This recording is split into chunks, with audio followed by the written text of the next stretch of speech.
મલ્લિકાર્જુન અને મહાકાલ નામના જ્યોતિર્લિંગના આવિર્ભાવની કથા તથા એમનો મહિમા.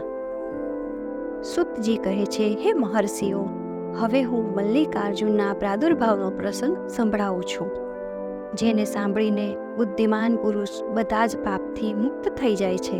જ્યારે મહાબલી તારક શત્રુ શિવાપુત્ર કુમાર કાર્તિકેય આખી પૃથ્વીની પરિક્રમા કરીને ફરી કૈલાસ પર્વત પર આવ્યા અને ગણેશના વિવાહની વાત સાંભળીને ક્રૌંચ પર્વત પર ચાલ્યા ગયા. પાર્વતી અને શિવજીનો ત્યાં જઈને અનુરોધ કરવા છતાં પણ પાછા ન આવ્યા તથા ત્યાંથી 12 કોસ દૂર ચાલ્યા ગયા. ત્યારે શિવ અને પાર્વતી જ્યોતિર્મય રૂપે ત્યાં પ્રતિષ્ઠિત થઈ ગયા. એ બંને પુત્ર સ્નેહથી આતુર થઈને પર્વને દિવસે પોતાના પુત્ર કુમારને જોવા માટે એમની પાસે જતા આવતા રહેતા હતા. અમાસને દિવસે ભગવાન શંકર ત્યાં જતા હતા અને પૂર્ણિમાને દિવસે પાર્વતીજી નિશ્ચય જ ત્યાં પદાર્પણ કરતા હતા. એ દિવસથી લઈને શિવનું મલ્લિકાર્જુન નામનું એક લિંગ ત્રણેય લોકોમાં પ્રસિદ્ધ થયું. એમાં પાર્વતી અને શિવ બંનેની જ્યોતિ પ્રતિષ્ઠિત છે.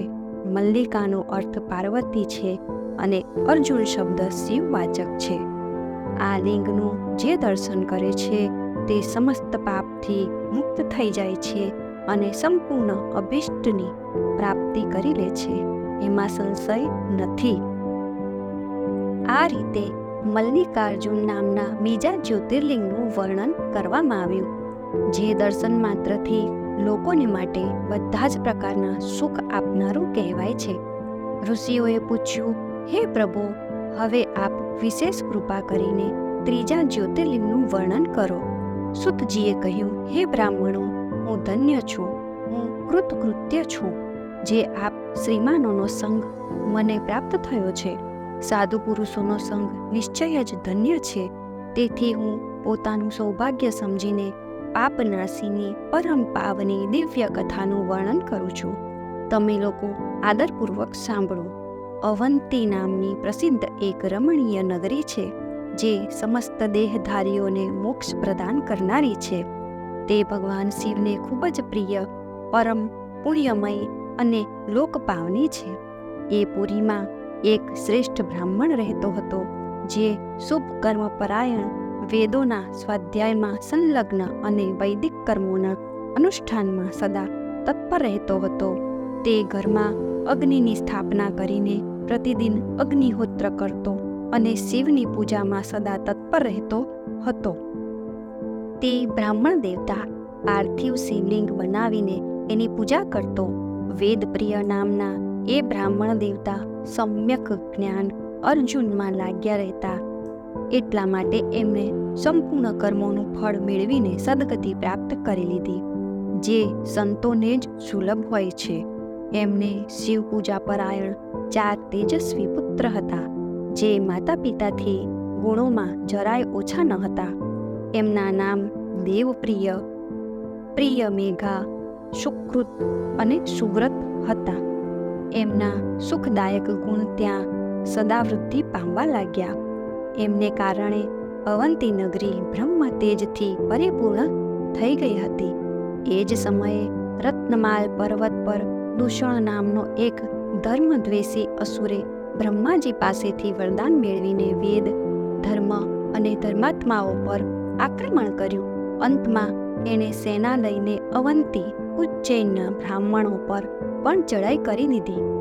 એની આજ્ઞાથી 4 ભયાનક દૈત્ય ચારે દિશાઓમાં પ્રલય અગ્નિની જેમ પ્રગટ થઈ ગયા. પરંતુ તે શિવ વિશ્વાસી બ્રાહ્મણ બંધુ ડર્યા નહીં. જ્યારે મગરના બ્રાહ્મણ બહુ ગભરાઈ ગયા, ત્યારે એમણે એમને આશ્વાસન આપતા કહ્યું, તમે લોકો ભક્તવત્સલ ભગવાન શંકર પર ભરોસો રાખો. આમ કહીને શિવલિંગનું પૂજન કરીને તે ભગવાન શિવનું ધ્યાન કરવા લાગ્યા. એટલામાં જ સેના સહિત દૂષણે આવીને એ બ્રાહ્મણોને જોયા અને કહ્યું, એમને મારી નાખો, બાંધી લો. વેદપ્રિયના પુત્ર એ બ્રાહ્મણોએ સમયે કહેલી વાત ન સાંભળી, કેમ કે તે ભગવાન શંભુના ધ્યાન માર્ગમાં સ્થિત હતા. એ દુષ્ટાત્મા દૈત્યે જેવી જ એ બ્રાહ્મણોને મારવાની ઈચ્છા કરી, ત્યાં જ એમના દ્વારા પૂજિત પાર્થિવ શિવલિંગના સ્થાનમાં બહુ ભારે અવાજ સાથે એક ખાડો થઈ ગયો. એ ખાડામાંથી વિકટ રૂપધારી ભગવાન શિવ પ્રગટ થઈ ગયા, જે મહાકાલને નામે વિખ્યાત થયા. એ દુષ્ટોના વિનાશક અને સત્પુરુષોના આશ્રયદાતા છે. એમણે એ દૈત્યોને કહ્યું, અરે ખલ, હું તારા જેવા દુષ્ટોને માટે મહાકાલ પ્રગટ થયો છું. તમે આ બ્રાહ્મણોથી દૂર ભાગી જાઓ. આવું કહીને મહાકાલ શંકરે સેના સહિત દૂષણને પોતાના હુંકાર માત્રથી તત્કાળ ભસ્મ કરી દીધો. કેટલીક સેના એમના દ્વારા હણાઈ ગઈ અને કેટલીક ભાગી ગઈ. પરમાત્મા શિવે દૂષણનો વધ કરી દીધો.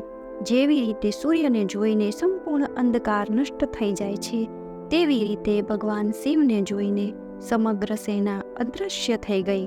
દેવતાઓની દુંદુભીઓ વાગવા લાગી અને આકાશમાંથી પુષ્પવૃષ્ટિ થવા લાગી. એ બ્રાહ્મણોને આશ્વાસન આપીને સુપ્રસન્ન થયેલા સ્વયં મહાકાલ મહેશ્વર શિવે એમને કહ્યું, વરદાન માંગો. એમની એ વાત સાંભળીને તે બધા બ્રાહ્મણો હાથ જોડીને ભક્તિભાવથી સારી પેઠે પ્રણામ કરીને નતમસ્તક થઈને બોલ્યા. દ્વિજોએ કહ્યું, હે મહાકાલ, હે મહાદેવ, હે દુષ્ટોને દંડ દેનારા પ્રભો, હે શંભો, આપ અમને સંસાર સાગરથી મોક્ષ પ્રદાન કરો. હે શિવ, આપ જનસાધારણની રક્ષા કાજે સદા અહીં જ રહો. હે પ્રભો, હે શંભો, આપના દર્શન કરનારા મનુષ્યોનો આપ સદા ઉદ્ધાર કરો. સુતજી કહે છે, હે મહર્ષિઓ, એમના આવા કથન પર એમને સદગતિ આપીને ભગવાન શિવ પોતાના ભક્તોની રક્ષાને માટે એ પરમ સુંદર ખાડામાં સ્થિત થઈ ગયા. એ બ્રાહ્મણોને મોક્ષ મળ્યો અને ત્યાં ચારે બાજુની એક એક કોષની ભૂમિ લિંગરૂપી ભગવાન શિવનું સ્થાન બની ગઈ. એ શિવ ભૂતલ પર મહાકાલેશ્વર નામે વિખ્યાત થયા. હે બ્રાહ્મણો, એમના દર્શન કરવાથી સ્વપ્નમાં પણ કોઈ દુઃખ થતું નથી. જે કામનાને લઈને કોઈ એ લિંગની ઉપાસના કરે છે, તેને તેનો સર્વ મનોરથ પ્રાપ્ત થઈ જાય છે તથા પરલોકમાં મોક્ષ પણ મળી જાય છે.